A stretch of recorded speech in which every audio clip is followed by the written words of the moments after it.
Yeah, we're back. So it looks like somebody's cut off the picture. Who is that? Is that Epps cut off the picture? Can you see? It is Epps. Hey, Dawn, I'm gonna need you to. John got a hold because we got some issues here. It doesn't look like everybody's in the frame. So let me talk like in the frame. Move it. Yeah, Julio, you're gonna have to come on this side a little bit just so, because I don't know. Good, keep doing that. Keep doing that. Keep doing that. Keep doing that. My man, that's my man Julio. One more time. There we go. Perfect. Dude, modern technology, right? So good morning. You know what it's like, because this is live. It's not like it's live. What was the phrase back in the day? Is it live? Or is it Memorex, right? This is live. We are on live, so we've got to make the adjustments that we need to make in order for us to bring this to you. Good morning to you. I am Donald Morton, the CEO of the ReManned Project, where we help men of color, right, break cycles of missed potential so that they can transform every area of their lives. And it's graduation day, gentlemen. That's right. And so I'm incredibly excited and proud of the brothers that will be graduating today. To my right again is Ron Handy. Y'all know he don't get no play today, right? He's got to play for 2 days straight, dropping nuggets and gems as if he knows what he's talking about. And so Ron is here. You want to say good morning to? Good morning, everybody. Glad that. Okay, that's enough.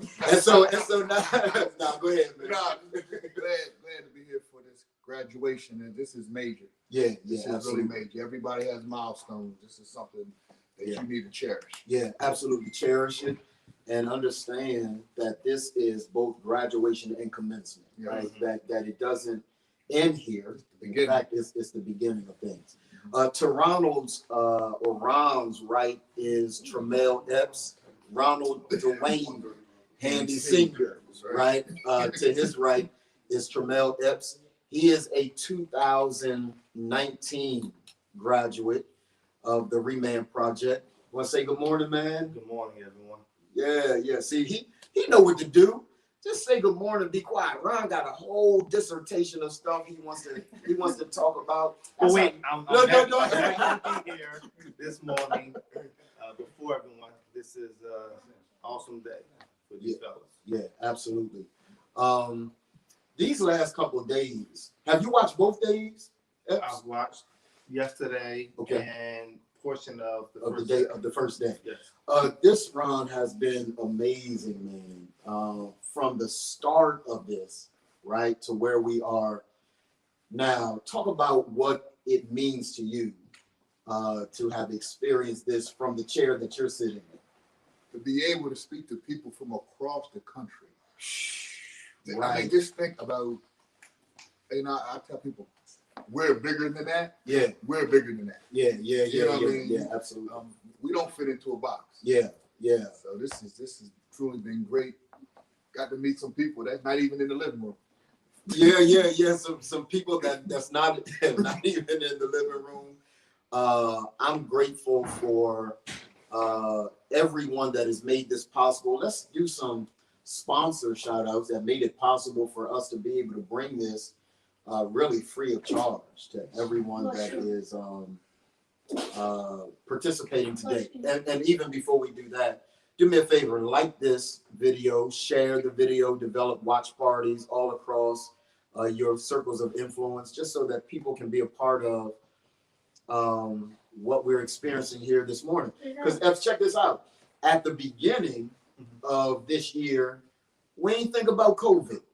We ain't know nothing about no COVID. We didn't know we would have to pivot in the way that we've had to pivot. How have you managed? And then I'll get back to my point. How have you managed COVID and all of that comes with it? Man, I'll tell you, it's the grace of God. Yeah. It was tough in the beginning, like it was for everyone. Yeah. But with technology and people still wanting to do life as normal as much as possible, I've been able to still provide for the family. Yeah, which is major, right? Yeah. A man has to feel a sense of accomplishment and being able to provide for his family. So I'm proud of you with that. Ron, let's talk about some of our sponsors, man. WSFS Bank is a major sponsor of ours. Hanifa Shabazz, the president of City Council, major sponsor. The mayor, Mike Perzicki, in the city of Wilmington. That they didn't really, they gave us, but that was a part of something different. Discover Bank gave us money. We are partnered with, and I don't know, man. I gotta shout out Ray Fitzgerald. Yes. And the state of Delaware, and not only Ray, but his team. Who are they, Ron? Because you interact with them a little more than I do. Social services. Basically social services. Yeah. But it covers the whole game. Yeah. Workforce and development.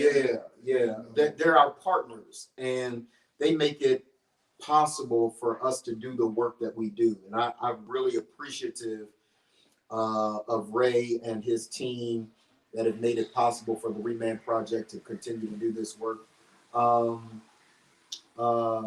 Delaware Fatherhood and Family Coalition, right? And they offered to help us out with anybody, with any man with any issues dealing with child support. No, that's the Division of Child Support Services. Whatever it is that they need, they help. Yeah, the Division of Child Support Services is a partner. If you're a brother and you're watching this and you've got issues that are where you're challenged with regard to child support and how to manage your case, so on and so forth, then contact us and we'll put you in contact with them, right? To be able to get you some help in that area. Yo, I remember. Tremel just put his head down like, yeah, let's not even talk. I remember child support. and the beauty is that they have switched and changed Yes. how they interact with fathers. It's no longer enforcement. It's no longer enforcement. It's not just about getting the paper, right? It's also about how to help that man become the best he can possibly be, getting jobs, so on and so forth, helping him navigate. So shout out to Ted Marigo, I think it's Maramagos, and Erastus. Those guys have done an incredible job at helping us to manage this. Zero Poverty. I mean, just so many people came together to assist us. Danielle Hall, who is running for lieutenant governor. This is not an endorsement of hers. We don't endorse any candidate with the ReManned Project, but we do want to acknowledge that she helped to make this happen, right? So for everyone who was a part of making this happen, thank you, all of our sponsors. Thank you, Kwame, from Pyro Media Network, all the way in California. He is managing things from California. Dawn Collins, who is my assistant, she's here. She's telling me what to do, as she always does. Steve English, who was our event coordinator for this. Josh Miner, who was our graphic designer. Donald Fountain, who that's my dude, who made sure that all of the technical stuff was done. See, because while I'm on here flossing, this thing didn't happen by me. It happened by everybody's collective effort to make this possible. You want to say something about that? We always talk about we have to come together to make things happen as men. So we have to learn how to go past our differences and understand we had the common goal. Because like we said in the beginning, what we all have in common is we're men. We're men, right? Different walks of life, different experiences, life experiences, but we are all men. Today, so let's talk a bit about what happens over these last couple days. Any highlights for you? And then Epps wants to talk about his emotional moment that he has when he hears the story. Matter of fact, I want you to talk about that first, man. What happens inside you when you hear the story of Patrick Patterson and his dad? Right? Is that the story that you were talking about? Yeah. It's kind of meant so much. Talk about that a bit. So, although I couldn't directly relate to the whole story, yes, sir. You know, fortunately enough, my father never got on drugs. He drank, smoked weed. Yeah. But he was there, but he was absent. Yes, sir. His father taught him some great things. Yes. While he was there. I think what got me was when it was, I can't remember at what point. I was working and I just felt my eyes water up. Yeah. And yeah. And then it just, I was like, yo, I can't even turn this off. Yeah, like, yeah, a lot yeah. of emotions. Like I had to make a phone call. Yeah. Wow. You know, and then I called my mother. And, yes. And I have apologized to her. You know, we went through the writing letters, reading them, and burning them. Yes. I actually called her and explained to her why I was, felt the way I felt. Good. And I'm up here tearing up on camera. I wasn't gonna say nothing. I clown Ron. Hey, Julio, I clown Ron last night. Dad's ministering to him. That dude's eyes start sweating. It was the lighting. So was it the light? Because last night it was something different. Last night there was a whole different reason why your eyes. Allergies. But dust in the air. Dust in the air, right? As men, oftentimes we're not willing to have that level of transparency, right? And it's okay to feel as brothers. It's okay to feel. I think it's dangerous not to, right? Not to feel a safe space to be able to express. And so, that story was a tremendous story. So I definitely agree with you. And I want to say publicly and proudly, of how proud I am of you doing that. The work that we do inside the ReManned Project is not easy. It's not easy work. It asks you to do some things that you would not otherwise do if you were not inside, the community of the ReManned Project. Ron, talk a bit about that. The work I like about it because it makes you face who you are. Yeah. And we don't allow no excuses. We got a swear jar. Yes. Right? And the swear jar is not for cussing. Because we got some cussers in the group, right? They're very good at it. And they got some words that haven't even been on the radar, right? But but the swear jar is not for cussing. The swear jar is for excuses. Right. So every man who makes an excuse has to put money in the swear jar, right? And then we donate that to the Delaware Coalition Against Domestic Violence. And what I like of it, it makes you aware that as soon as you start with the excuse, you be like, ooh. Yeah. You're like, oh. There you go. Let me feed the jar.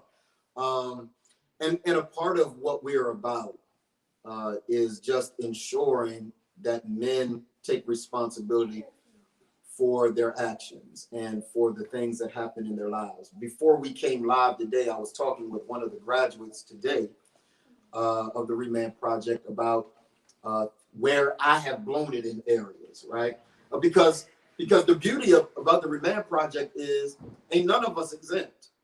If I blow it in the area, Tramel called me, like he called me on my way to McDonald's, like, my man, where were you? And then I'm trying to mute the phone so he don't hear me ordering, right? So I get a chance to be in the community of brothers where there are 2 or 3 with a shared purpose, right? Then things happen well. Exponential and expedited growth happen when you got a group of brothers to hold you accountable. And you know what I love about the program? We all have the right to say something to you. Absolutely. I'm not exempt. And I want to hear, like, I'm a holding captive for maybe 5 minutes afterwards because I want to hear, like, tell me, Epps does it, Chris does it, you do it, Darius does it. I asked Darius permission. Like, when I went on sabbatical for those 31 days, Darius, is this all right? Yes, sir. We're gonna miss you, but it's good. Go ahead and take the time that you need. I needed his permission, right? I hold him accountable. He hold me accountable. This is a community. This isn't somebody bigger than the other. And remember that the question that we pose to people: would you take advice from somebody, although they're not? They're like, no. like, nah. If you ain't got it working in your life, no. And then we said, well, is the advice good though? Right. Forget who it's filtered through. Is the advice good? And if the advice is good, then be willing to take the advice, right? Even if you're necessarily honoring the advice that you're giving. So just a tremendous couple of days. Anything you want to highlight before we kind of talk about what we're going to do today? Patrick Patterson. It really touched me. A lot of people don't know. I'm 34, 35 years in. Yeah. Substance abuse. Sobriety. Yeah. So, absolutely, man. When I was thinking about, he made a choice to drink one beer. Yeah. That led to everything else. Of 20 plus years. Yeah. Right. Out of one moment. And isn't that what it is though? Mm-hmm. I mean, one moment will send your life in a spiral. Right. That sometimes you can't recover from. I think you can, but it's hard work. It's uphill. And it's a lot of damage that's done. It's a lot of damage that has been done. Not only, what people don't understand is, not only do you do damage to yourself, yeah, the people around you, the casualties around you, yeah, that just continue, because now I've hurt my family. Yeah. Now my family has something to deal with, and then when they start having offspring, what damage is it going to do? Because it happens at a deeply cellular level. Yeah. Right? It's not just surface. It happens at a deeply cellular level. And so, I had to, in the course of this process, I have faced the character arc twice now, and continue. I'll do it every time we go through a series of brothers, right? to face the journey all over again. You know what I love about the character art? What? When we struggle in the area, we look at that area, but realize it's not the area that we It's not struggle that in. area. It's something that happened It's all before other that. stuff. Yeah. Absolutely. And so yesterday we were talking about even you and your PBS, right? What do you value? He said, yeah, Doc, that's true. But I had to go back to the whole beginning of forgiveness and forgiving myself and those kinds of things. So just a tremendous story of redemption for men of color. And we face it every day. We face it every single day. In fact, I'm gonna put Epps on the spot. Are you still crying? I was still this. Yeah. What is there something you had to face today? We teach inside the ReManned Project that we wake up every day, we face the art, right? We face something that we know we got to get better. Ron coined this phrase that if you wake up every day and you face the arc and you don't feel like you got anything to work on, it is evidence that you need to work on some things, right? So is there anything that you had to work on today? Maturity. Maturity. Yeah. Okay. And that was Ron's piece too, right? And so this line and land piece, this growing up piece, which is at the very top of the arc, it's that stage that if I can get past this, if I can get past this maturity area, everything downhill from there. It's gravy, right? But it's a major thing to be able to show up with maturity every single day. So we know y'all tired of hearing from us. We ain't gonna be long today. That's what the Baptist preacher said, and I promise you that is true. It's true today. We're not going to be before you long. We have 4 guys that graduated this cycle, right? And then we had some guys that are still in the process, right? Still working on some things. Because it's not about graduation. No. It's about the work, right? And so we got some guys that are still a part of this process. They'll graduate perhaps next cycle. And we're excited. But today we have 4 guys that graduate. Only 2 of them are here with us today. 2 others work and other conflicting things that they couldn't get out of. But today, we have 4. So let's talk about Ron, because you spend the lion's share of the time, and I'm grateful to be the leader of the ReManned Project, but I want to celebrate you for really being the motor of all of this happening week in and week out. And sometimes, we don't get celebrated, but I celebrate you. I clown you a lot, and we'll probably clown you some more. And you will. Yeah, but today is a day of celebration. Let's talk about the guys that are graduating. Let's talk about the ones that are not here first.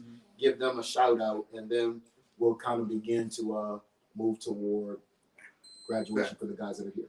First, Salvador Vasquez. I really commend him because in the beginning, it was like fishing. He just would not. You couldn't get him. Yeah. I'm there till he reached the point where he was calling to check up on me. Yeah, absolutely. You know what I mean? Yeah.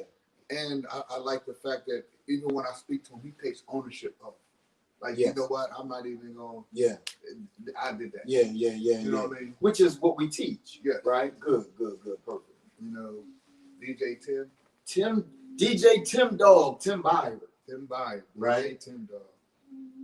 He said this program changed his life. Yeah, he did. And it was funny because he started out as a person to come on just to do music for us. Right. I think he did music a half hour and been in the program ever since. Right. Yeah. I mean, I like the fact that when he had challenges, he picked the phone up. Yeah. Major issues that he was able to overcome. We actually had, while you on sabbatical, we had one session that was dedicated to his issue. Wow. Talk about that, because I'm nosy. I want to know what it is now, right? So he had not what the issue was, but you dedicated an entire session to a brother in distress. Yes, I love that. Yeah, it was. He had to really deal with a family issue. Okay. And he really didn't know what direction to go in. Yeah. And we all had to tell him, you got to be authentic and be true to yourself. Wow. If you made a promise to somebody, that's what you have to keep. Wow. You know, Wow. and it was rough. Yeah. Cause it's hard work. I mean, this soul work is hard work. Yeah. You know, Epps is he's a painter. He does my painting here. And I watched the meticulous way in which he tapes and does not. I'm like, bruh. People say, why don't you paint your own house? No, because I can't get it to look like this, right? It's a meticulous detail. But even with the hard work and the attention to detail that Epps puts in, there is nothing like soul work. Right. You know, the work of having to do soul work is incredibly important. Talk about the guys that are here. Julio Hewitt. Yes, the guy. That's my dude, man. Yeah. He's I like when we asking questions. Yeah. His perspective on things, because Right. he's detailed too. Very, very detailed. Yeah. Very, very detailed. And I want to share some things about it when you. Yeah, he's detailed. Always had input, and will always let us know. Look, I'm busy at work. Yeah, I won't be there. yeah, You know, that accountability. yeah, absolutely. Mm-hmm. And he showed up one time on vacation. I think he was on vacation, and he still popped on like, "Hey, y'all, I'm hanging. I can't speak on it. My wife over there waiting on me, but everything good." Right, so that's the level of commitment to the process that definitely got to have a commitment. Yeah, absolutely, that these brothers have shared. Yeah, we mentioned the Darius last. Why? Because we always mention, he always goes first, right? Inside community, he just waits like, man, I already know you're gonna call on me first. So you today it's amazing that you were leaving for last. Talk about Darius. And by the way, he's class valedictorian. Yes, he's gonna have some words. He's gonna have some words for us. Yeah, more than two. Yeah. You know, he just his growth.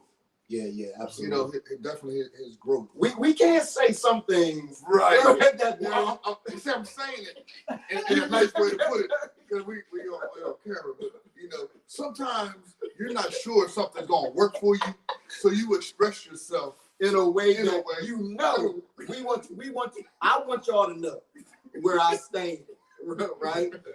And moving from that to being a leader, man, powerful. Not only being a leader, man, like even at his job, he makes a difference. Yeah, absolutely. A lot of people don't know his background. Yeah, absolutely. And maybe he'll share a little bit with us. I don't know whether he's going to share or not. But these guys are graduating today. It's going to be an incredible time. They are here. And they will get today the coveted blue blazer. Chris Collins, there have been people who have asked for the blue blazer. Chris Collins said, "Oh, no, sir. You got to put this work in. You can't just get a blue blazer, right?" So it's like Chris, he got a whole closet of them. Like, if you want to get this, you got to put the work in, right? And so I appreciate his protection. He's the gatekeeper. Ain't no doubt about it. I guess his position is, if I had to do this work in order to wear this and earn this, you got to do this work. This ain't for sale. And what I love as being part of the ReManned project, I had to earn it. Let's talk about that. Ron started out in the 2019 class. We had to hold him back, right? And not because he didn't want to do the work. He was committed to the work. His job didn't allow him to be there at the times that he needed to be there. So this is one of my best friends in the world, right? But I had to tell him, Ron, we gotta let you go from the program, man. You missed too much time. He didn't buck. He ain't like, "Oh man, I done helped you." He didn't go through any of that. He simply said, "Okay, yes, sir. I understand." So he is one of the leaders of the ReManned project, but he also, what many people don't know, is this last cycle, he is also a graduate of the ReManned project. He faced the character arc like everybody else before he got his jacket, because Chris said he can't. Chris loved him too. He said he don't get no jacket. Right. He ain't put the work in. So congratulations to you too, man. Yes, sir. And when Darius comes back on, you come back on with Darius. We'll talk about what it means to you as well. So Dawn, are we ready? Keep talking. See, that's ain't no need to play games like you know. Like, yeah, let's talk. Let's talk about what this process meant to you as someone who helped birth the ReManned project, but also, according to Chris, you got to earn it. You got to put your work in. How'd that make you feel for Chris to say, "Oh man, you ain't better than nobody else"? I'm putting words in his mouth and everything, right? You ain't better than nobody else. But that's manhood. Yeah. The reason that our society is in the position that it's in because men don't speak up and say what they need to say to other men. Wow. Because I don't want to hurt his feelings. Wow. Wow. And he didn't have any problems. Chris doesn't have any problems hurting anyone's feelings. At all. Yeah, yeah. I mean, sometimes Hey, you know who else is he's like unhinged. that? But you know who's like that? Who else? Who else? Darius. Yeah, we're going to call you name a lot, Darius. Darius don't care, man. He's going to say what he needs to. But it's authentically him. Yeah. And a part of what we didn't do, right, is we didn't attempt to change anybody's personality. No. Right? You are who you are. We worked on the internal core so that you show up authentically as the man. And I mentioned that to you this morning. Every man has his unique talent. Yeah, yeah, absolutely. You know what I mean? Absolutely. Something that they bring to the table that Absolutely. nobody else can bring to the table. Absolutely. Without question. Yeah. Without question. Yes, sir. I was gonna say one of the things that stuck with me from the moment of having the conversation, we were talking, and we were talking about being honest and lying and everything. Yeah. Jerry said, "Man, look." No, please don't. He did. You know, it's like you only lie when you're trying to control the situation. Ooh. You know, tell the truth and let's let the chips fall. Fall where they may. Fall where they may. That is And vintage Darius. That has stuck with me. So here it is. You are a 2019 graduate. Mm-hmm. Darius is a rookie in this process, Right. and he's helping you grow. Right. And it's Right. It's an awesome film. There's no big eyes and no That is defeats. right. That's right. And I watched this brother mature and where Absolutely. others would have written him off. Absolutely. And like you said, I don't know his background. Right. But I've seen the transition Absolutely, from the beginning to now. Absolutely. And it's just phenomenal. Yeah. I agree. He talked about that. I've heard you share that before. And he's talked about not spending coins. Remember we talked about spending. How many You coins get you get a day? Yeah. I forget how many coins he gets. 8 or 10? 5 coins a day. And he got like a bulk He of got coins. he still got a There's no boatload of coins. Coins were, whether or not you're going to invest in the emotions of somebody else trying to get you out of pocket, right? And part of what Darius said was, I don't spend coins. Nobody gonna get me out of pocket. I'm gonna maintain my that ain't how you said it. Yeah, that's not how I said it. But this is family TV, man. This is family TV. But his point is right. Like so it taught other brothers. It taught Tim, like, hey Darius, I ain't spend no coins. Right? It became the mantra. Don't invest like that. Don't let anybody knock you off your square like that. And so that helped me with my situation with my employment. Yeah. That character thing, but man, they can't have that. They can't. Nobody reserves the right to take that from you. All right. Right. And quite frankly, no one can take it from you. You got to offer it. Mm-hmm. You got to give it up. And so it's a powerful time of transformation. What's the environment like? I think people can kind of get a sense of it, just kind of hearing us. Well, how would both of you characterize the environment of community inside the ReManned project? So it's serious. We need to be. Yeah. Mm-hmm. Because we're gonna get in each other's chest. Yeah. But it's all in love. Yeah. So we have that fraternity feel. Yeah. We have each other back, but at the same time, we know how to joke and clown when it's Would you say it's a perfect balance between the two? I would say. Yeah. I agree with that. How would you go ahead? You gonna say something else? Okay. How we, through the course of the 6 months, how we adapted when different things arose. Yeah.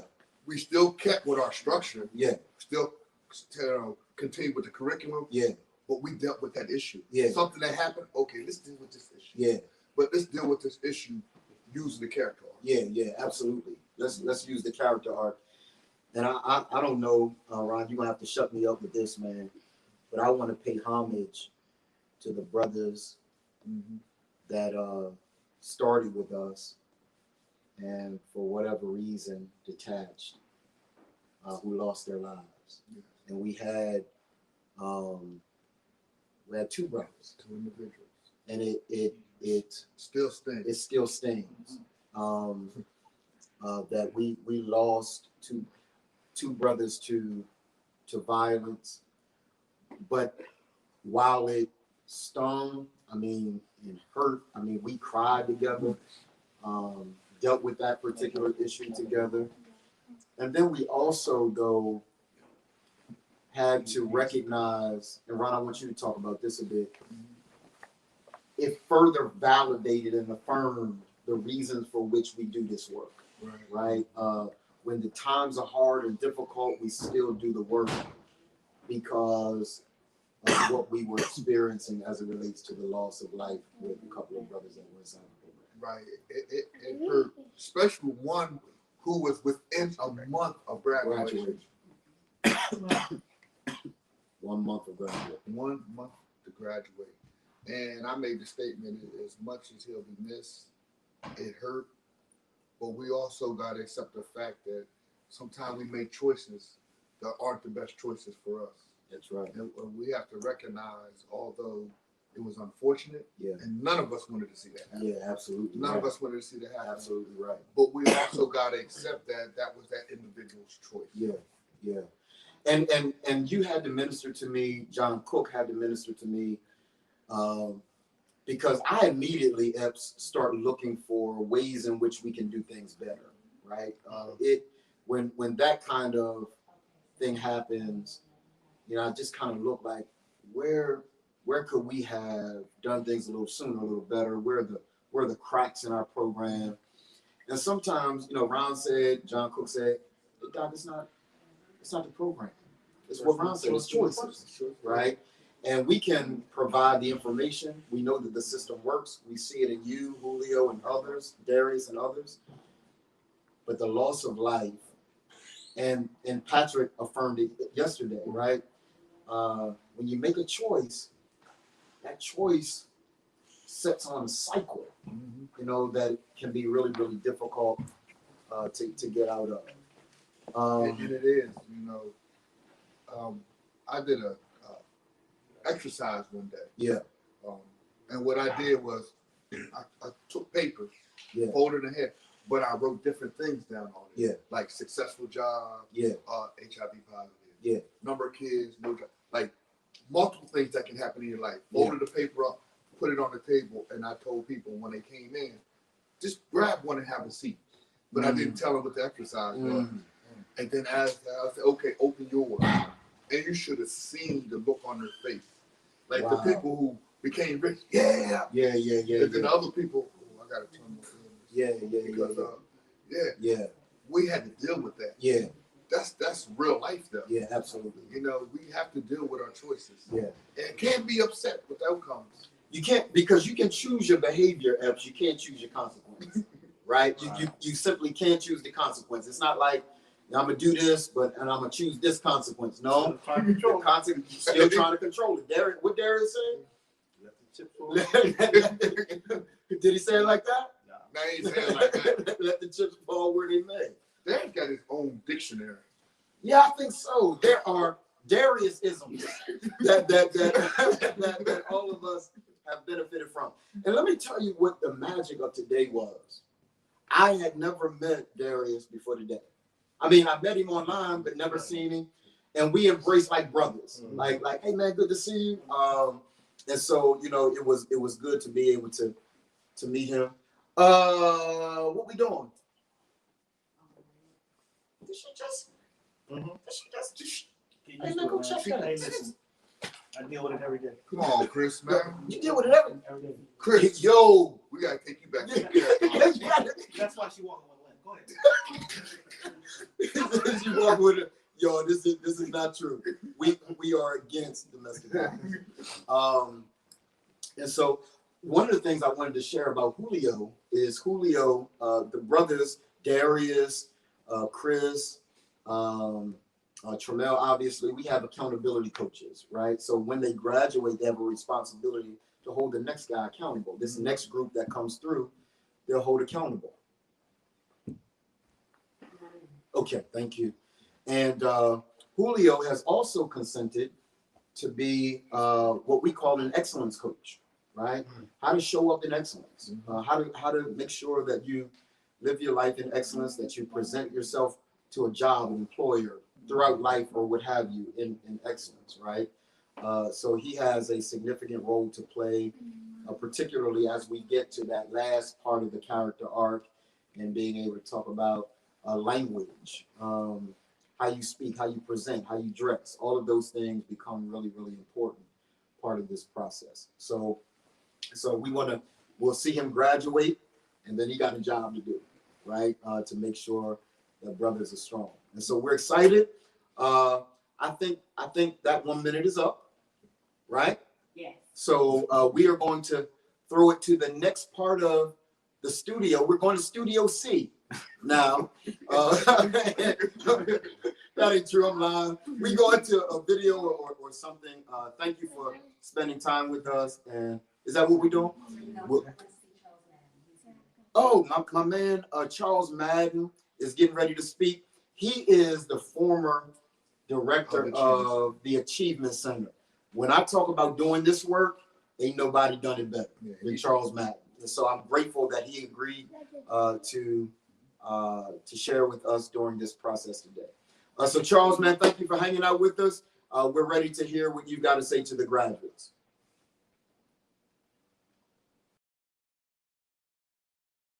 Danielle Hall is a wife, mother, veteran, and businesswoman with a passion to uplift everyone. A fiercely independent voice, putting families first and holding Dover politicians accountable. Danielle Hall, so that all may prosper.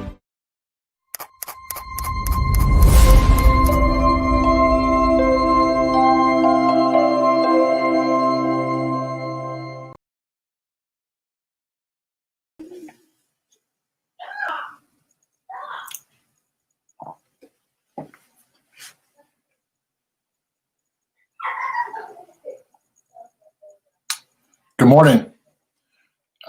This is a little weird for me, I guess, or different, I should say, as I try to give remarks or attempt to give remarks today to some very deserving men for a wonderful accomplishment that Dr. Morton shared me. Again, I'm getting acclimated to the way we're doing this, but just want to start by sharing a little bit about me and sort of my journey to the work that I'm doing and the work that I've done that Donald remarked on. Again, I'm Charles Madden. I am currently the executive director. I'm currently the director of talent services for the Delaware Prosperity Partnership, which is a public-private partnership tasked with growing business, growing jobs in Delaware. But the reason I think Donald asked me to provide remarks today was based on some of my past experiences, both professionally and personally, and I was delighted to be able to assist with today's event. I am originally from Detroit, Michigan. I am a transplant to Delaware, but I do call Delaware home. Been here 25 plus years, and one of the first persons I met when I started doing work in the community was Bishop Aretha Morton. And at the time, very challenging times in Delaware, from a violence perspective, and really that has not changed as much as we would like to see that change. But one of the persons who is really a confidant for me, someone who supported me and kind of showed me the ropes, was Aretha Morton, and I've been indebted to her for the last 25 years and consider her one of my Delaware moms.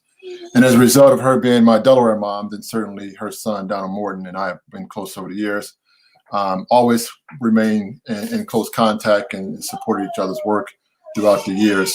So when Donald shared with me about the ReManned project and this particular program where he's supporting men who are returning from incarceration, I have a very soft spot, if you will, or at least keen interest in helping men who are returning from incarceration. And one of the things I'm going to talk about throughout the course of my, next 15, 20 minutes is really just a chance to talk about experiences and what those mean and how they sort of formed and shaped my path. So about, I lose track of time, say 10 or 15 years ago, I had just finished law school and had decided that I had no interest in practicing law. At the time, I was working for a small to mid-sized law firm who had done work both throughout the Mid-Atlantic.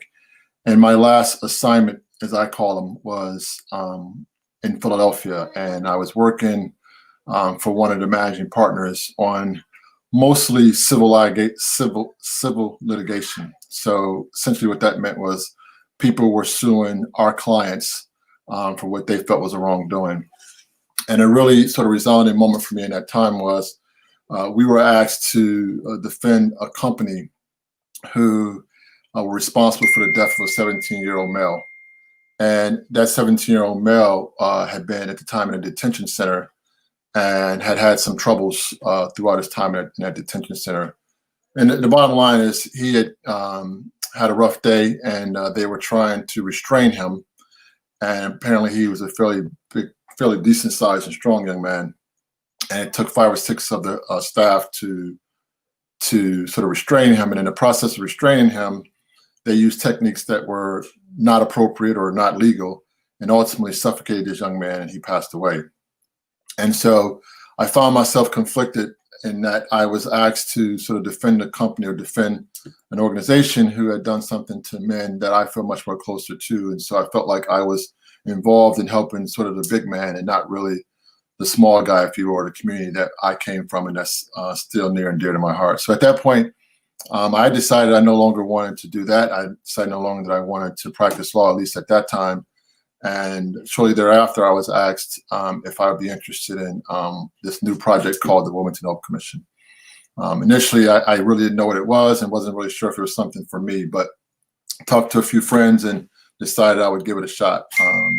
After a few minutes not a few minutes, but after some time of sort of soul searching and getting to know the organization, getting to know the people who were involved, I later felt like it was one of the best decisions of my life. It was one of the more difficult challenges in my career, but it was certainly one of the best decisions I made. And enter Aretha Morton again, who was always very supportive. But our charge at the Hope Commission was to try and reduce violence in the city of Wilmington, which is a gargantuan task, one that is still a struggle for anybody who's in that work. And I'm sure this project is also trying to do that work. There's just not one simple answer to how we reduce violence in the city. We know that violence is an outcome of some other things that we have not done a great job of addressing for our men and women in our communities.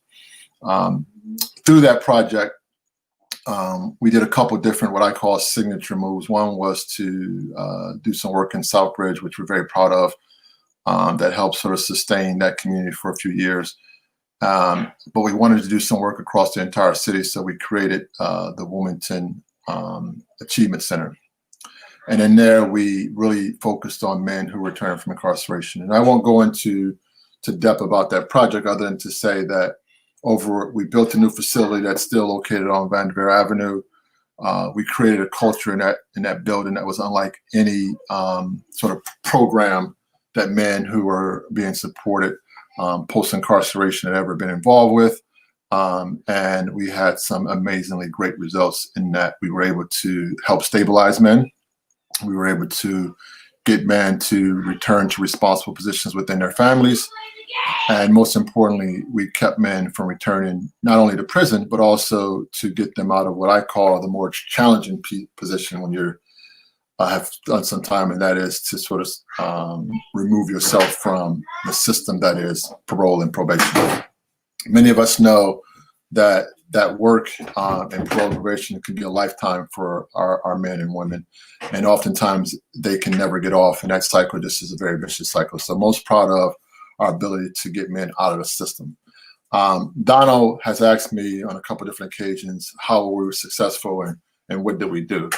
And one of the challenges I find, and a big reason why I decided to remove myself from the nonprofit environment or social service work, is that resources are very scarce. And without the appropriate resources, it's very challenging to help and support men and women in the ways they really need to be supported. But I encourage Donald, I encourage those who are still doing this work, because I do think that there are lots of people who benefit, and there are lots of lives who are being changed as a result of that work. I do want to talk about experience, not just the experience that I had with my time at the Hope Commission, but just my experiences throughout life and how they may in some way help or at least motivate or encourage those of you who are within the sound of my voice. I'll tell you that in anything I've done, I've talked about the experience, not the program, not the people. I think about the experience. And so I talk a lot about experience. I talk a lot about experience when we were in the Achievement Center. I talk about a lot about experience in my current role. And it's, how do people experience you? How do you experience people? And one of the things that, that has to resonate with people about experience is it gets to, how you feel about the person who you're interacting with, and the event or the thing, if you will, that you are, sort of involved in at that moment. And oftentimes our experience is the most lasting impression we have on a particular person or an event. And so I always talk to people about, how do you experience people and how do people experience you? And in my case, I like for people to, at least I like to think that people experience me as a very genuine person, a very honest person, and a very straightforward person. And the question that you should ask yourself every day is, how do people experience you? Because how people experience you will also impact how you experience them and the experience you get from every situation.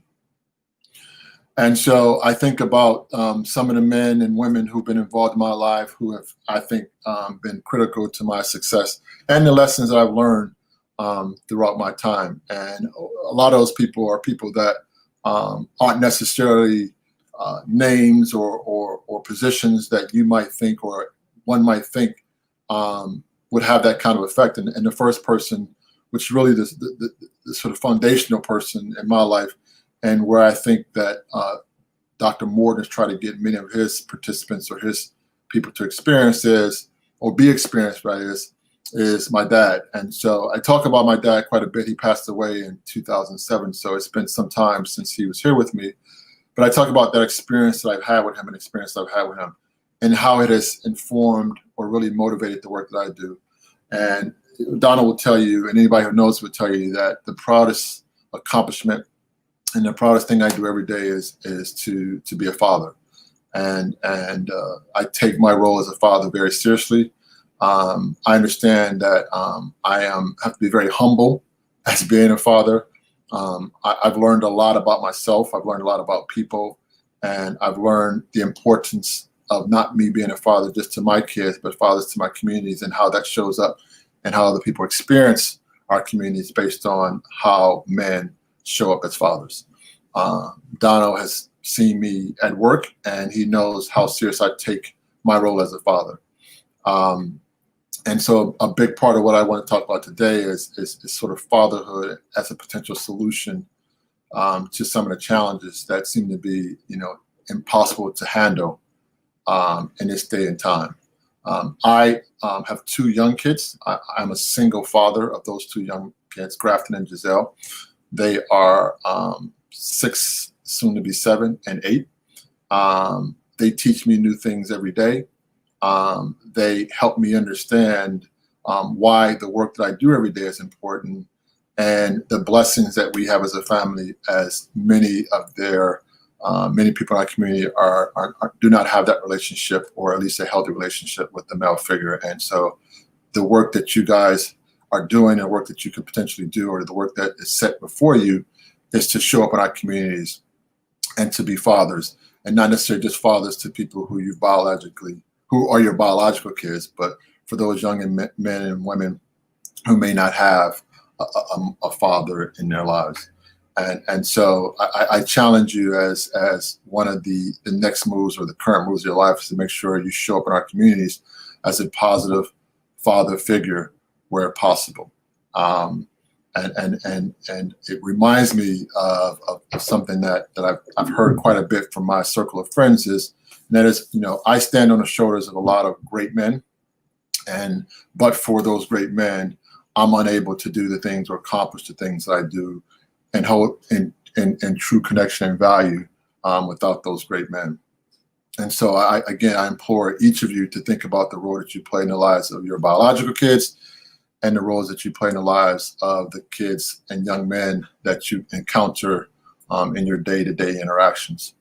And so what I learned in my time that I want to spend a little bit of time talking about today is about 10 or 15 years ago, I was doing some graduate work, and it was a group project, and there was a young lady who was in my group, and we were going to do some interviews of current prisoners who at that time were being confined in Smyrna. And it was really my first time in Smyrna, and it was sort of a memorable experience to me because the first thing we did was took a tour of the facility. We met some men who were doing some positive work in the prison at that time. Ed Fountain, I'm sure if anybody who has been down in Smyrna knows very well of Ed Fountain. And so we met that group. Then we broke off into sort of individual conversations with some of the inmates. And I happened to have a conversation with a young man who had been down pretty much his entire adult life. And he was currently serving a sentence on a rape charge. And it's easy for us to judge people who have done some things that we may not agree with. But as I got to talk to this young man and he shared his story, it almost reduced me to tears because it's hard for me to imagine that a person could literally, sort of overcome some of the things or be expected to overcome some of the challenges that this young man had faced. And without going into great detail, this young man had been raped throughout his childhood by a close family member. And as a result of that, certainly there was trauma that was never healed. And oftentimes when people have trauma that's not healed, it becomes inflicted on others, and particularly ones that they love the most. So that was one experience that sort of defined or at least pushed me towards this work. And then the second experience happened probably 10 years later, and back in Smyrna, and was down with a former inmate who had gotten out and maintained close relationships with some of the inmates and was asked to come in by Miss Eagle, who has since retired. And we talked to a small group of men. And at this time, I had already begun the work at the Hope Commission, and we had already opened the Achievement Center. And there, we were in sort of a circle formation, and a young man was sharing to me their experiences with their fathers. And, it's hard to recount those stories other than to say that there were a number of men in that circle who had positive, at least they felt positive relationships with their father. And what they learned from their father was how to hustle. And it's interesting when we think about men who choose the lifestyle of hustling or the streets, oftentimes they inherit that lifestyle. They don't necessarily choose that lifestyle. And one of the things that I would share with what we called our participants at the Achievement Center is, in the face of limited options, they choose the options that are available to them. And oftentimes those options are very different than the options I might have, or their neighbor might have, or other people in their lives might have, because, they have limited resources. And as a result of having those limited resources, they are unable to make choices that you and I would make. And so what really struck with me is, if you have influences that are influence you in one direction, then you're apt to go in that direction because that's what you know to be true. If you have influences that steer you in a different direction, then you're apt to go in a direction that's different. And so again, when we have limited choices, we have limited options. And so we make those choices based on the options we have. And so the question that I thought might be able to have a conversation with, but doesn't seem like that's an option here, is what are some potential solutions given the options we have available to us? And so I grapple with that. I struggle with that so often because when we present programs to our men who are coming out of incarceration, we don't really ask them the types of questions that get us to the types of solutions or options for those young men who can become successful. And while it doesn't seem I have the option to sort of have a conversation about that work, I will say that if I think about solutions or if I think about ways in which we can better support our communities and men who are coming out of incarceration or coming out of these systems that are meant to correct behavior, we have to begin to have deeper conversation with them as unique individuals. And those conversations must include asking these young men what are some of their options, but also understanding the experiences that brought them to their current situation. And for me, I'm really vexed to sort of think about how you come to that conclusion, because as I mentioned earlier, my experiences have been very different. I did have a father who was very involved in my life. I did have a community of people who surrounded me and kept me on the straight and narrow, if you will. And I was in many ways blessed to be able to have people and options that afforded me opportunities that not everyone has or has had the ability to have. And so with that, I understand that, my course is going to be inherently different and much more smoother at times than others. And even to this day, a lot of my resources continue to support and build me so that when I am facing challenges, I have a support system that is very important and that stands me up in times of need. I know I'm getting close to my time here. And again, I want to congratulate each of you for the accomplishment. I want to challenge you to show up and allow people to experience you in a way that is positive and uplifting. I want to challenge you to show up in the lives of your siblings, the lives of your children, the lives of your community in a way that is uplifting, that is encouraging, and that is supportive. I would encourage you and continue to encourage you to be honest with yourself and be honest with others, and to recognize that through conversations with people whom we trust, we grow. And what I mean by conversations is deep dives into the things that have affected you, those things that have motivated you, those things that have discouraged you, and that we try and support one another in that regard. And just to be clear, I have done the same. I continue to do the same. I am, as my dad said, despite my faults, I have many redeeming qualities. And so it is true that I have faults, but it is also true that I have many redeeming qualities. And I try to show up in people's lives with those redeeming qualities. And I also try to show up in people's lives with those faults so that we can work through them together. So, but again, Dr. Morton, the graduates of today's ReManned project, very, very, very, very proud of your accomplishments. Much work to be done. And if there are ways that I can support you in that work, or if there are conversations I can join you in as we try to look towards solutions and opportunities to improve the plight not only of our communities, but of you as individuals, I am all up for that work. I'll sign off here, but just to let you know, the best thing you can do, the best thing that I've done, and the most difficult task that I have as being a father is to be present. And I'm present as much and as often as I can be. I don't take for granted that that game, that karate match, that TV show, that movie night. I'll have many opportunities to do that. I take every opportunity as my last opportunity to share with my kids and be present. And it doesn't cost me anything but time to do that. So I encourage you to do that for your offsprings and show up in your community in the same way. So Donald, again, I appreciate this opportunity. I want to continue to encourage you in this work. It can be challenging at times, but it is very possible to change and transform lives. Again, thank you, men, and continue to go out and do well. Thank you.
want to do now is have people to understand that our actions change society.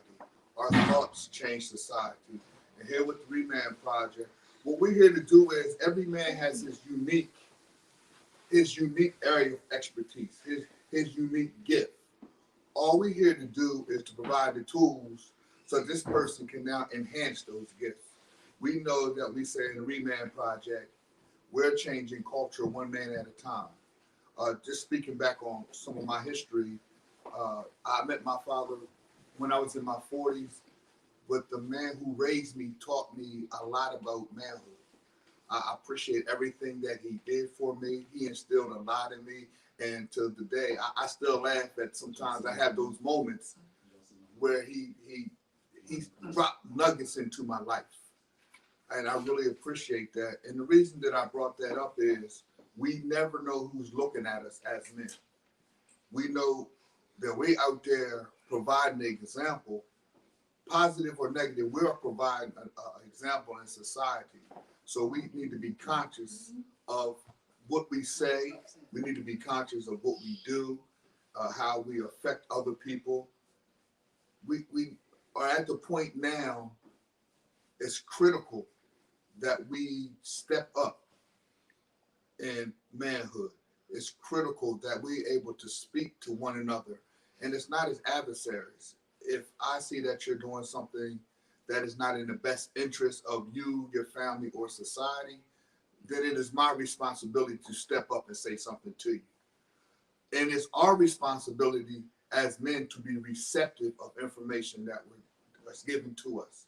We know that we didn't get here overnight. We know that this didn't happen just based on we woke up and we were here. It took a period of time. Dr. Morton talks about the small foxes. Those little things that go unnoticed now become a bigger and larger issue. We here at the ReManned Project are going to make you have to deal with yourself. Yes, we deal with spirituality first because you have to. You have to understand that we are connected to a greater being. We are connected to something greater than who we are. And not only are we connected to something greater, we are all connected. We all serve a purpose in each other's lives. So there's going to be moments that you may not feel, I'm feeling down. It's got to be another brother that'll pick you up, to give you encouragement. And it's also going to be those times when you got to encourage others. But in order for you to encourage others, you got to have something in the gas tank. You got to have something within you to give. One thing that I really appreciate about the ReManned Project is how it has taught me beyond forgiveness. We can tell people that we forgive them, but what's after that? Speaking earlier this morning to Dr. Morton, I talked about symbolism. We have symbolism with certain things that we do, but what are we doing after that? What are the actions after that? We got to continue to grow every day to strengthen who we are in order to strengthen society. When Charles was talking about fatherhood, it touched me because, yes, I have biological children. I have a number of children, and I love all of them. But I have a large group of people who call me pops, dad. They call on me for a lot of things. Not because I requested that title, but because I became that title in their lives. And I became that title. I became that title because of my character. The one thing that we speak on, character is consistent. Character shows up every day. And when you are living your life with character, it shows, it reflects. It takes over rooms. We tell people all the time that as men, we are not thermometers. We are thermostats. When we walk into the room, everything changes. When we walk into a situation, everything changes. But that comes from, like we say in the beginning, a moment of selfishness. We have to be able to take care of ourselves first before we can deal with anybody else. in spirituality, learning breathing techniques and learning how to meditate, learning how to step back from yourself to get clarity on things. You know, we wake up every day knowing we're going to have a challenge. We wake up every day knowing we expect for something to go wrong and be prepared for it. We have to understand, like I said, no excuses. And, you know, Doc gonna get on me, but the definition of an excuse is your inability to find a solution to your problem. So when you step back, you can look around and figure it out. You know, we do a lot of things based on the information that we have when we make a decision, but let's not limit ourselves. The more that we're exposed to things, the more that we experience things, those things get inside of us, and then we grow as a person. Now we're better to teach. We're all teachers. I was a successful coach. Yes, I'm bragging about my days of coaching. I have 24 trophies that I keep in my house. I have more than that. But out of those 24 trophies, 21 are for first place, the other 3 for second. What that means is the 3 that were second, I got to the championship game. That's a mindset. When you walk into a room, when you walk into life, when you walk onto your job, you want to start a business, that's a mindset. I already knew when I showed up somewhere, I won. Nothing was going to interfere with me winning. One of my best coaching memories is I coached a team of young ladies, and we had a tournament and to honor somebody who did a lot for female basketball in the state of Delaware. You know, my daughters, people I was close to. And we were down at halftime. And at halftime, I told the young ladies, I said, you need to figure this out because that man did a lot for me. And I put things out there for you in place. But this tournament, you're winning this for me. I've done a lot of things for you to help you out. But this one, you're going to go win for me to honor that man. And we end up winning. But that's just to show when you put things in people, they're going to produce. They're going to produce. So I just like to talk about the importance of not only the family aspect, because last night, Dr. Mike and Dr. Dee engage in the family. It takes more than you just being in the house, man. And if you're not in the house and you and the mother of that child are not living in the same dwelling, it's still your responsibility to be engaged in that child's life. I picked them up and took them to the store and bought sneakers. That's not engaging anybody. You have to do more than that. You're responsible to do more than that. One of the things that we was put on this earth to do is to take care of our family. Those are our responsibilities. And it is our choice. We're going to have barriers, and some of us have to deal with them. It is our choice on how we deal with the barriers. If you really want to be engaged, you will be engaged. Reading the book, and it talks about you engage in what you believe in. Like, I'm thinking about people. This is what I mean by what you believe in. You'll go buy a pair of sneakers. You'll find a way to go get those sneakers, those LeBron, those KDs or whatever. But it does not make you LeBron on the basketball court. It doesn't make you Kobe. None of that. But you invested in those sneakers. Guess what? Invest in your life. There's programs out there, but the ReManned program is an investment. You have to invest in your life. You're not going to get better without putting in any work. You know, I teach people, I'm a shooting coach. But what I do is, and I tell everybody, I will not change anybody's shot. I'll correct the flaws in your shot. We all have a natural shooting motion. I'll just correct the flaws. That's what the ReManned Project does. All of us have our unique ways of doing things. We're all leaders in our unique way. All the ReManned Project does is correct some of the flaws so that you can be a better version of yourself. And that's what it's all about is Each day we want to show up in society a better version of ourselves. We talk about every day waking up and facing that character arc. And it is so real because every day you're going to have to face yourself. You're going to have to look in the mirror and say, am I producing the best version of myself? I had a moment in Florida. I lived in Florida for about 4 years, and I was having a little bit of fun. But I woke up one day and looked in the mirror and cried because I said, who are you? I was not living up to my character. But when your character is strong and you're consistent with being strong, we talk about the locusts of control, external, internal.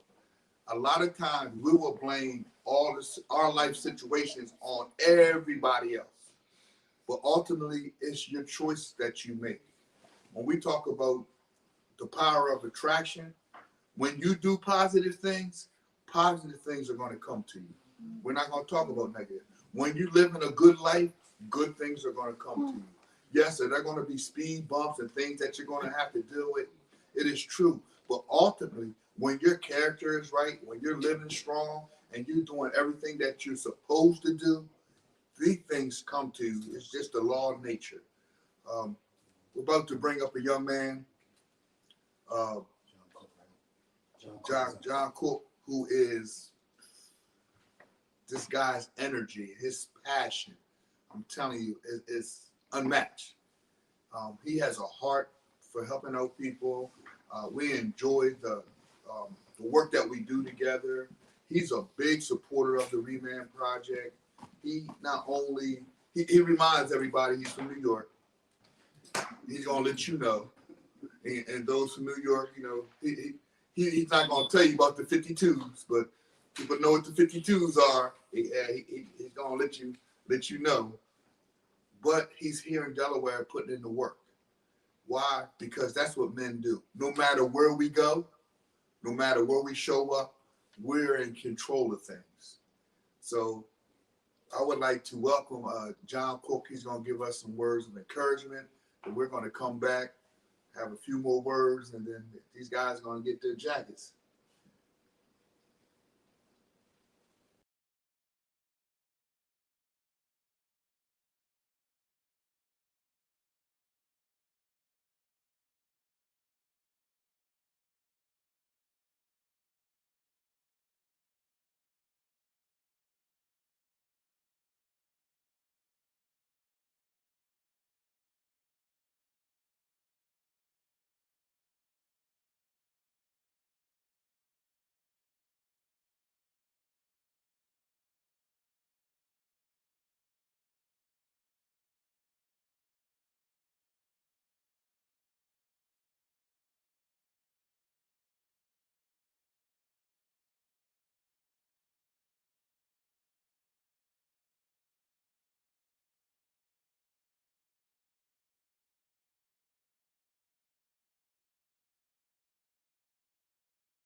Greetings. I'd like to offer a huge congratulations to Pastor Donald Morton and members of the ReManned Project on your graduation from the first phase of the project. I understand the vision of the program is breaking the cycle of missed potential. I want you to know that there's potential within each of you, and you are on your way to realizing it and transforming areas of your life, your families, as well as society. You are to be commended for completing the first phase of the project. But please understand that commencement means beginning, and this is the beginning of improving the quality of your lives. As a basketball coach, I often say that winning requires overcoming obstacles and adversity. The key, however, is not the will to win. Everybody has that. It is the will to prepare to win that is important. By committing to this, you are preparing to win. And of course, I would be remiss if I didn't leave you with a scripture to take, and my favorite being Philippians 4:13. I can do all things through Christ who strengthens me. Congratulations again. Proud of you. Best of luck. Hope to see you sometime in the future. Thank you.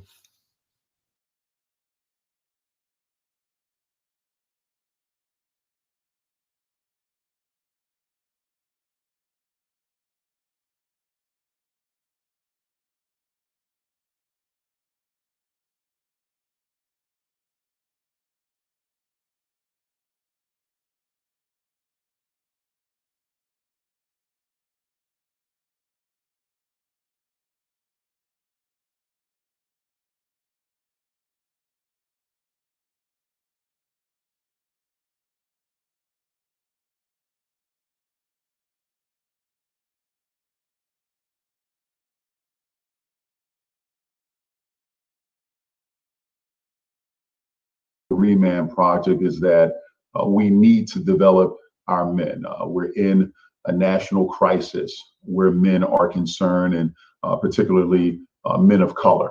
One of the backbone of the family for years, over generations, has been men.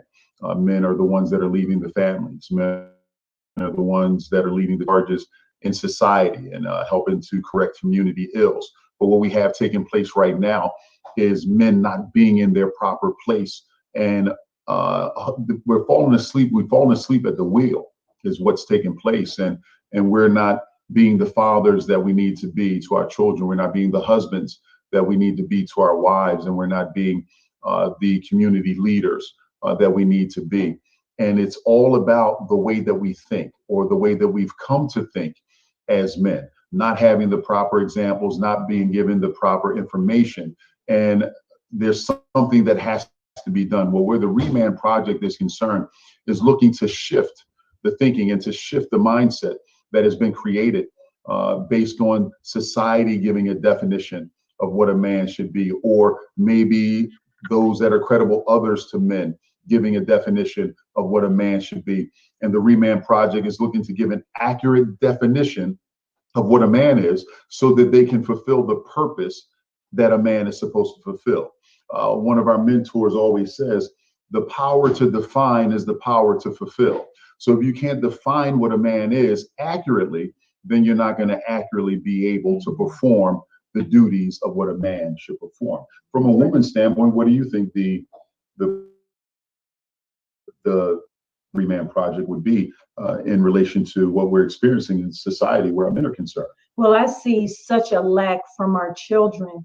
And for a while we thought daughters really need their fathers, but we really figured out sons really need their fathers. Yes. And they both need their fathers, and they need men who are fathers to stand up and to be what they're supposed to be in their lives, and to take on that responsibility. But some don't know. Right. Some have never been taught. Some have never had the experience of a good father. And so what the ReManned Project does is it teaches men how to be that which our society is lacking. And so I think it's an awesome project. I think that, it's so needed in this country. What we see from our children today, the violence, the domestic violence, as well as the violence on the streets, the lack of education, it comes from the lack of men being in their proper place. And with the men not being in their proper place, there's that lack of leadership that is necessary in order for them to be able to push the family structure forward, to push the communities forward. And quite frankly, our men are malfunctioning.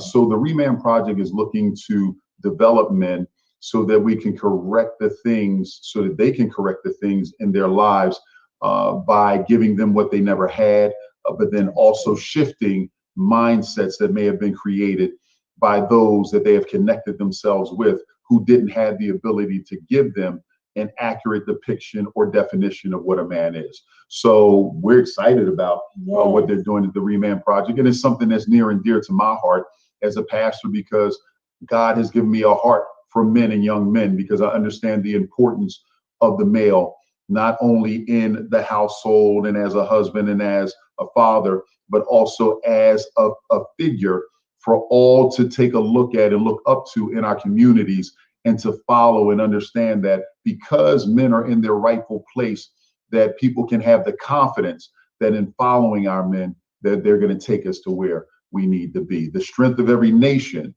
is predicated upon its male population, and we in our communities need to have our men take their rights.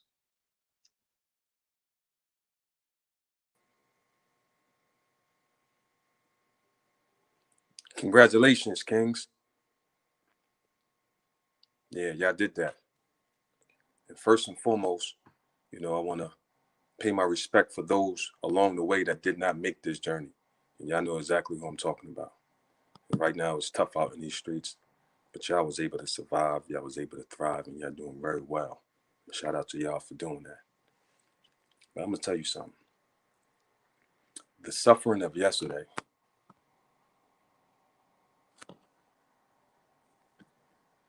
is unworthy to compare to the glory that God has set for you. The question I ask you today is, what is your suffering? Right? Does living in your suffering amount to the promises that God set for you? Some of us like to suffer in the pain we experience, right? Some of us like to suffer in the broken promises made by man, policeman, woman, government, businessman, salesman, newsman. Even the dope man has rulership over our lives. Some of us like to suffer on what society says about us. And suffocation is to lose oxygen and die. But if you are a seed of a living God, and I reckon that you are, then in us there is oxygen. And we are created to blossom even when the dirt and soil suffocates us. Feel me? All we need is a sprinkle of hope, a little sprinkle of resources, a little sprinkle of sunshine to increase our values, a little air to maximize our potential. And as the root of that suffering seed begins to form underground, under dirt, yeah, you as the seed begin to grow tall in character, tall in strength, tall in faith, staying tall through life obstacles. And if you've been through all that suffering, you have no other place but to go, but to rise where the eagles fly. Hear me? Through all that struggle under the ghetto's dirt, you should know and you should now be able to withstand the dexterities of life. When the storms come your way, when those hurricanes come to and they come fro, when the piercing sun scorches your body, you will be able to stand and continue to blossom, because the very thing that is meant to destroy you, you already overcome. You already overcame under all those ghetto's dirts. In our suffering, there is hopelessness. However, according to God's word, and if his word is real, there is also hope. Hope has the ability to change the dynamics of yesterday. You are no longer a broken seed. You are ReManned, born again, repurposed, restored, reassessed. Let your record of suffering be expunged and decide to be a new man. Stand tall, Kings. God bless.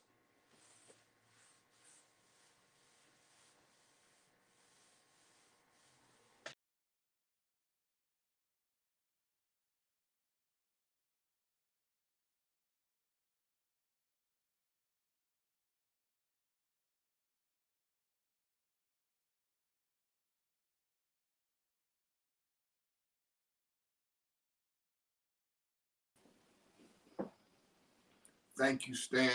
Thank you, John. Both very powerful messages, especially apropos for today with the ReManned Project and what it stands for.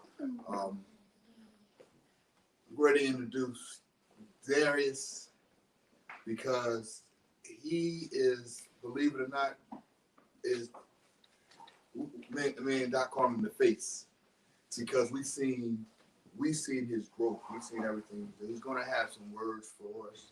But before that, Darius, just want let people know you got some shout outs, boy. You got a fan club already. Already, man. You know what I mean? What's that? Daphne Evans, Lauren Pitts, Eric Bond, Sally 8567, and my mom and Pop Pop. Oh man. How did that make you feel before you give us the words that these people like give you a shout out, man? Speak up, man. We want to hear what you got to say. It really just makes me feel great and really appreciate it. And I really just thankful that people stuck around and believed in me and believed that I could change. With a little help from my brothers, which I gladly appreciate them and my family. I'm just glad y'all accepted the change for the better instead of the worse. All right, man. Ahead. This is your time, man. Talk to us. All right. Since coming onto this journey of the ReManned Project, I'm not even gonna lie, I really didn't want to do it at first. I thought, being emotional, a group of men, I just didn't think that was a manly thing to do. But after just listening and having them open up to me, made me feel comfortable enough for me to open up to them. And no matter what I said, good or bad, they always accepted what I said and never judged me for anything I did in the past or anything of that sort. So it was a little rough. It was a little hard for me at first because I don't really like to open up to people, but they broke me. They broke me. I don't know how, but they got it. And now that I feel comfortable opening up to people, I can open up more to my family and people who need me the most and people who depend on me every day. So they can always know that just always know that they can always count on me no matter what. And given all the new resources and tools of this whole group, it really made me a better leader, a better father, a better brother, just an overall better man. I can honestly see why they named it ReManned because it really just changes your outlook on everything. So I thank y'all. I really, really, really thank y'all for letting me in and taking me on as one of your own and looking at me as family. And I just want y'all to know, I'm only gonna say it once. I love y'all.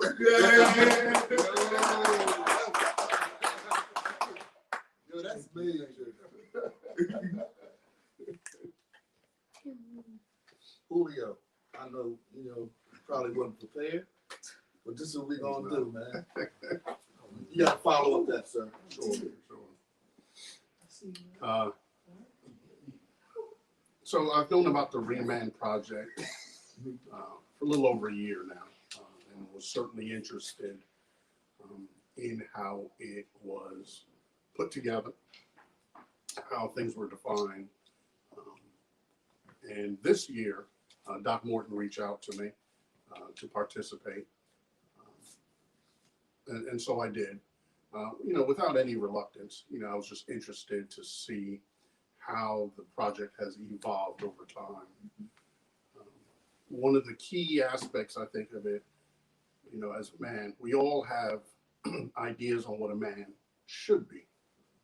But a key aspect of the project is that it sort of broke things down and provided a more clear path to becoming a respected man within the community, within your family, and just self improvement as well overall.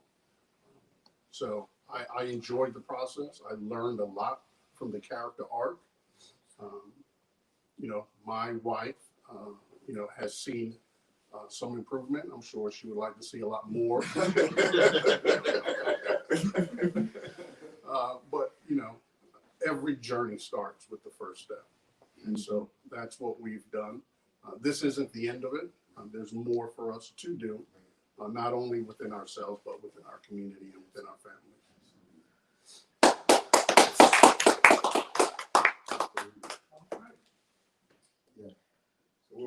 Okay, now good.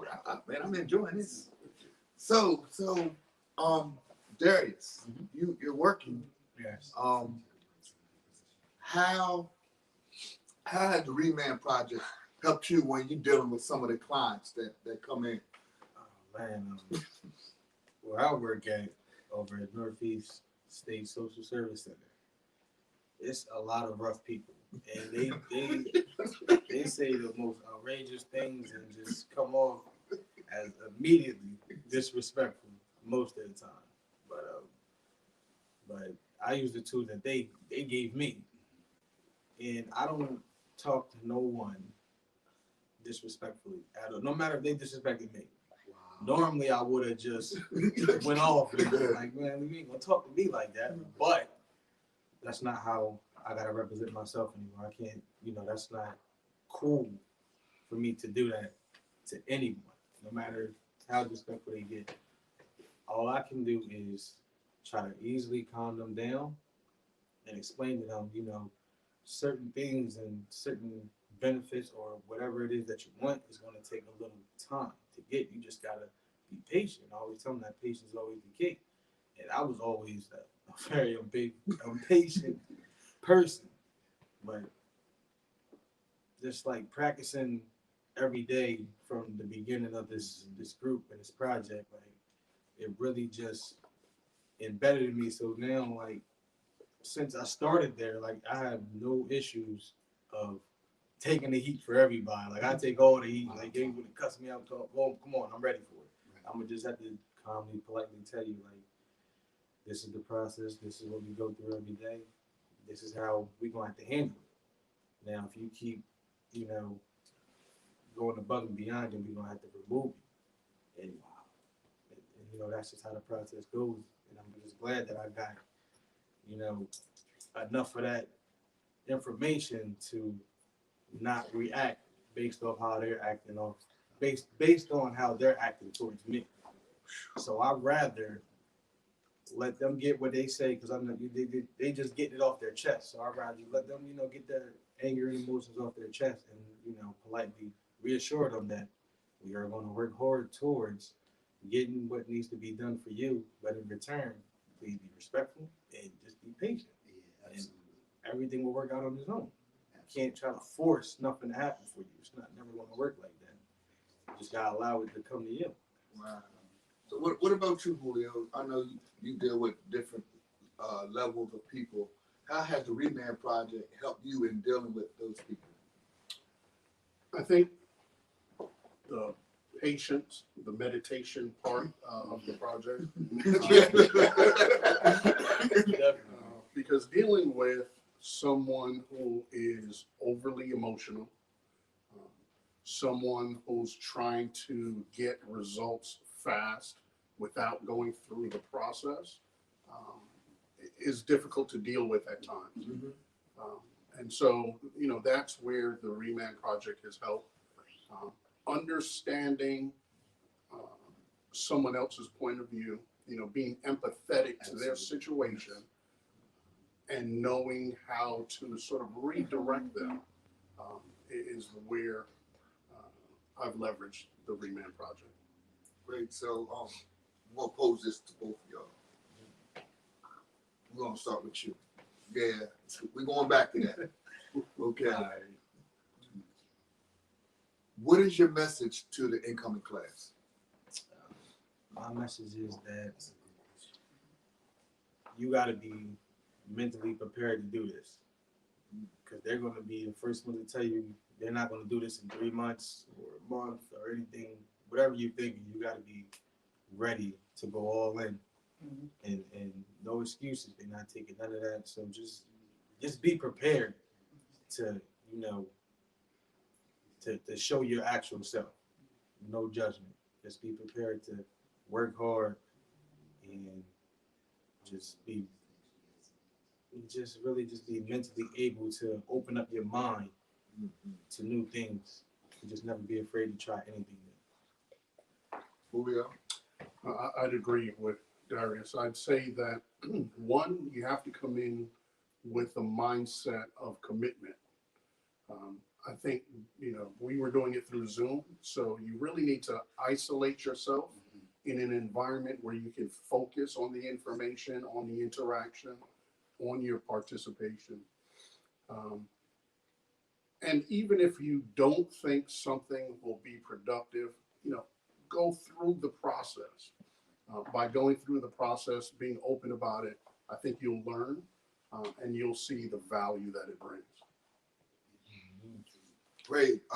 Both great messages. So we just got to understand, come in with an open mind, and know that we're going to always support you, but we're also going to give you tools for greatness.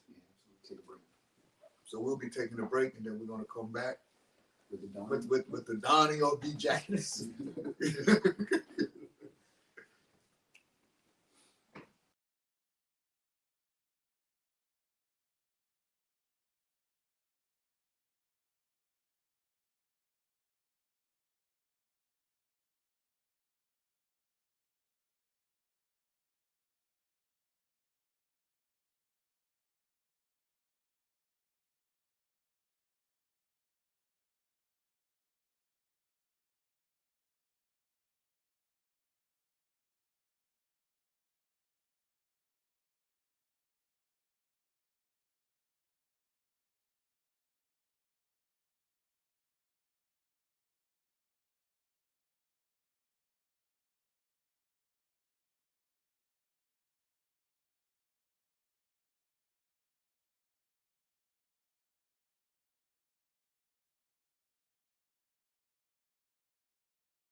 Ron, incredible, right? Oh my gracious. This is a moment now that y'all can't see us. We're off the camera. We want the spotlight on these three brothers and this dear sister here. And so Ron, this is what it's all about, right? This moment, the culmination of 6 months of work, anger, tears, laughter, all that comes with this particular moment. And just think, from day one, Yeah, and we're here today. yeah, absolutely. We want to make sure that we give you guys a real clear charge, right, with regard to what your responsibilities are going to be. And then Ron is going to present your blazers. Chris is going to present your graduation certificates. I'm gonna shake your hands, hug you, tell you I love you one more time, and that'll conclude today. We'll hang out for a bit, eat a bit, and just enjoy one another's company. Look, here's the charge. That while we are talking about how this is the end of a thing, right? It really is the beginning of a thing, right? The next phase of this is what we are engaged with now.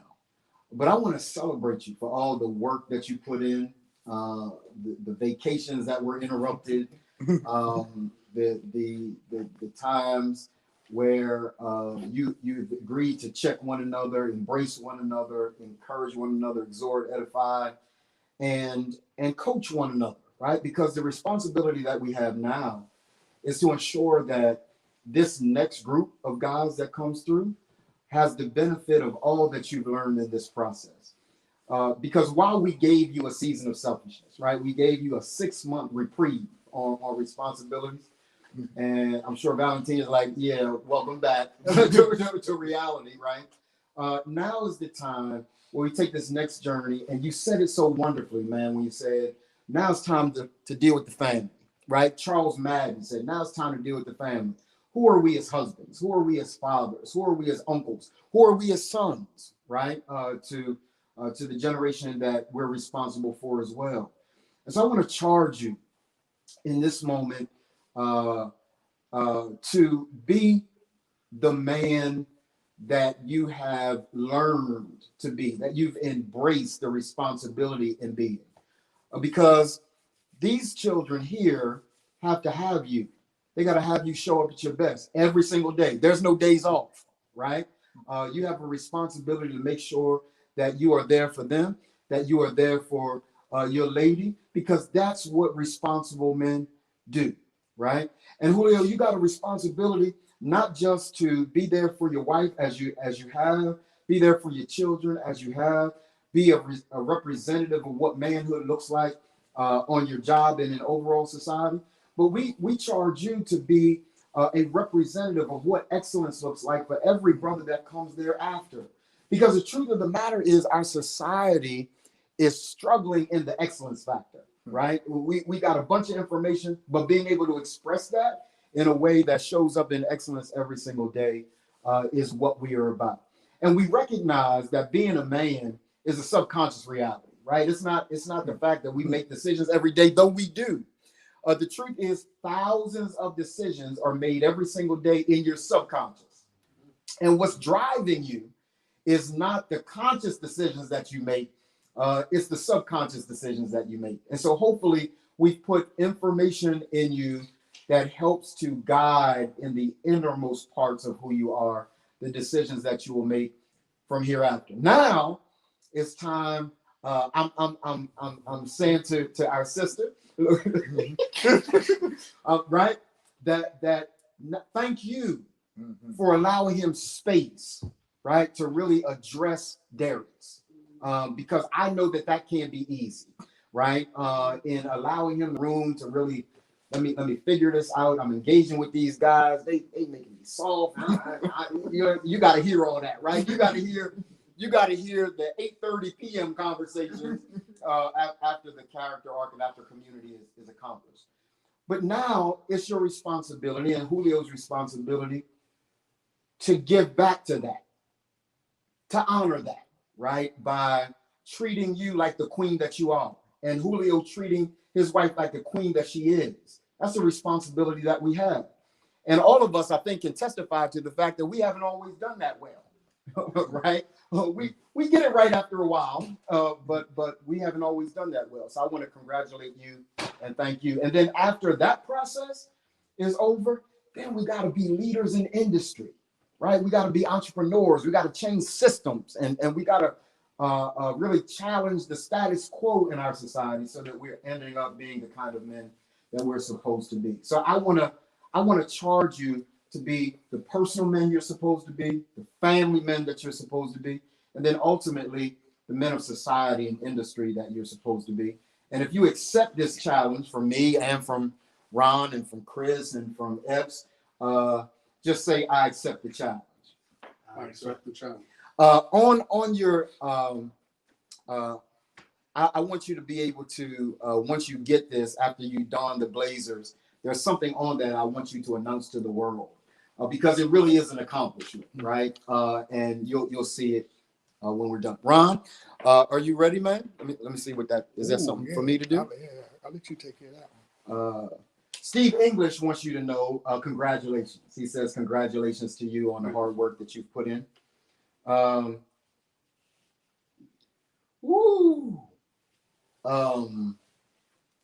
Janine Harris says it's Darius's mom, and she says, man, she is proud of the man that you have become. Excellent. Yeah, absolutely, man. Yeah, you said you're gonna make me cry. Yeah. And that's what we're looking for, right, Ron? The affirmation that these brothers have genuinely done the work, and it's proven in both of you that you've done the work. And I want to say this to you, Julio. He's right. I asked him to be a part of the ReManned project. I knew that Julio has a certain level of accomplishment, right? And I needed to know whether or not this process worked for someone who was accomplished. Does that, you understand what I'm saying? He because he could have came into the ReManned project like, man, I got it all together. I don't know what y'all, but he right, but he came into the process and he surrendered to the process, right? Like every other dude, he surrendered to the process and was able to benefit and gain and add, just like Darius has been able to add to the brothers that are a part of the process. You look like you want to say something. Oh, I'm just listening to you and thinking about these guys made it, man. They made it. And what I love about the ReManned project, it doesn't matter what walk of life you come from. That's exactly my point. It doesn't matter. We are here to give you the tools to be successful men. Right. Because what Julio was able to say is, yeah, I got a lot of good things going on. But here's what he admitted, which is true humility. I'm sure my wife will tell y'all, I still got a ways to go, right? And so that kind of humility and that kind of courage to face the character arc is absolutely powerful. Got it? So Ron, why don't you take your place? Valentina is gonna. We asked Valentina to don the jacket or the blazer for Darius, and so you can place that on. He know what to do. So he turned around and everything. Yeah, he's ready. You be practicing. Yeah, I work hard for this. Yeah. Come on, let's give it up for him, guys. And so Tremel for Tremel for Julio. Coveted blue blazer. Yeah, let's give it up for him. Take yours off, man. I'm gonna do this myself. I'm privileged and honored to do this. For the work you put in, bro, in this process, for facing it like a man. For facing it like a man. I appreciate you. I appreciate all the hard work, not only that you do for the brothers, for the overall objective that you do for the ReManned project as a community.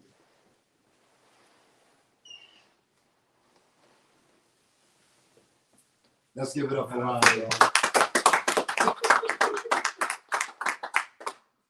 Chris is going to come, and he is going to present your certificates. We again today we don't have Salvador here, and we don't have Tim Byard here, but both of them are graduates of the ReManned project as well. Let's clap it up for them. Congratulations, man. Sir. Yeah, absolutely. Congratulations, man. Yeah, just take the certificate, man. Yeah. Congratulations, man. Thank you. All right. And so I wanna thank each of you. Is there anything you want to say, man, to the brothers that have just I'm proud of you guys. you stand with me, man? 6-month journey, and you guys, as it says here, faced the character arc and won. Yeah. You guys did it. Yeah. Time to put the work in and to impact our families, communities, and to stay facing the arc every day so we can stay sharp. Yeah, absolutely. Come join me over here, Epps, please. So that's what I want you guys to look at the front of your folders. Epps just let the cat out of the bag. But I want you to announce to those that are watching, I faced the character arc in one. I want you to tell everybody that. Say it together. 1, 2, 3. Say it. I faced the character arc and won. Absolutely. Absolutely. I love you, man. Love you too, man, but I ain't saying it no Yeah, yeah. I love you, bro. Love you, man. You guys go through.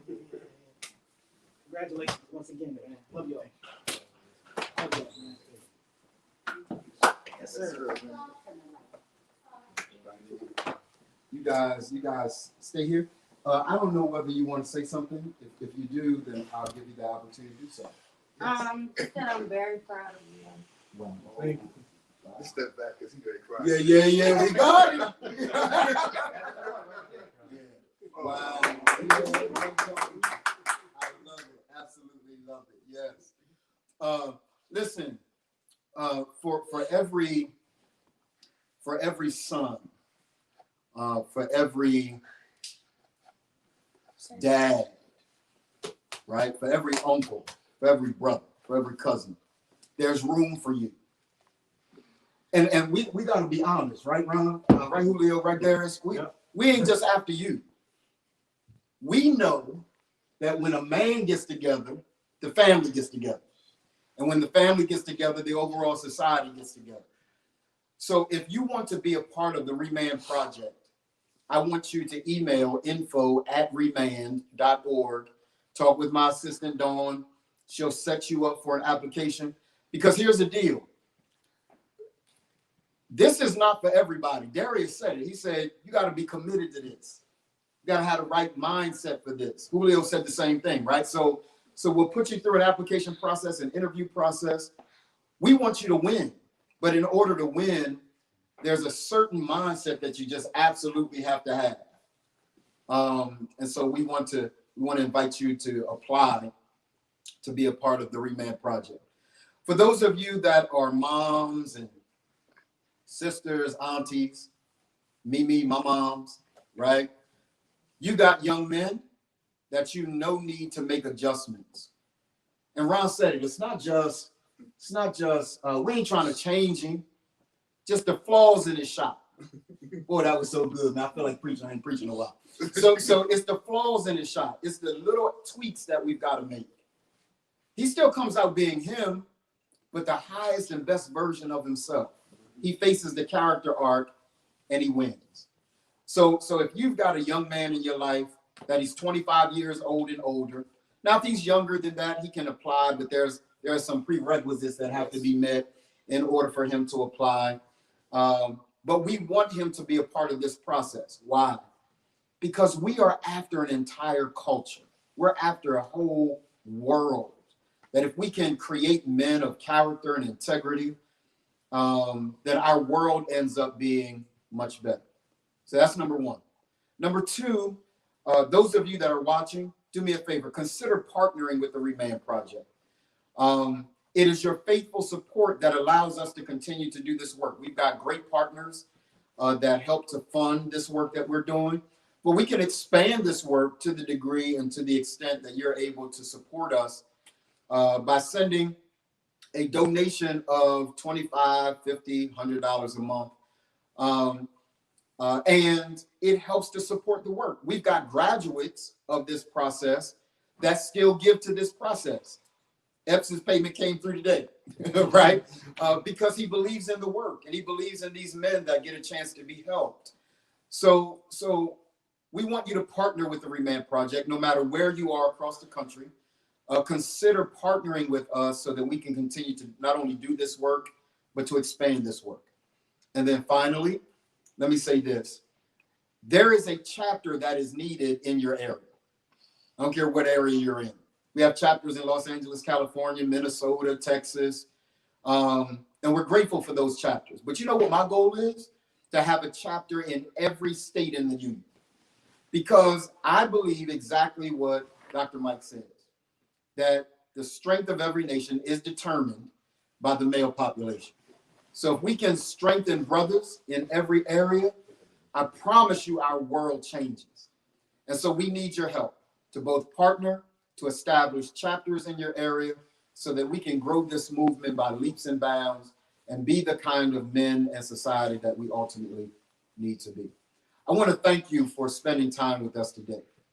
All of us on here are hungry. So we're not going to spend any more time with you. We want y'all to go eat. We're going to eat and spend some time hanging out together. Thank you for hanging out with us today. Anything you want to say, man, before we roll? The one thing I just love to say to both of you guys, you now can put the MR in front of your name. You can put the MR in front of your name.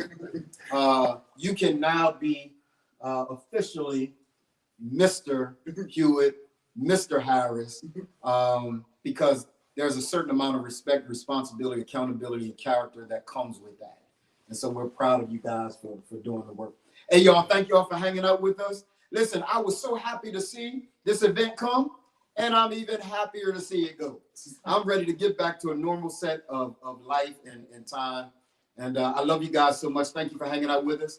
And don't forget, connect the next man to the work of the ReManned Project, where we are breaking cycles and transforming culture one man at a time. Love y'all. See you soon.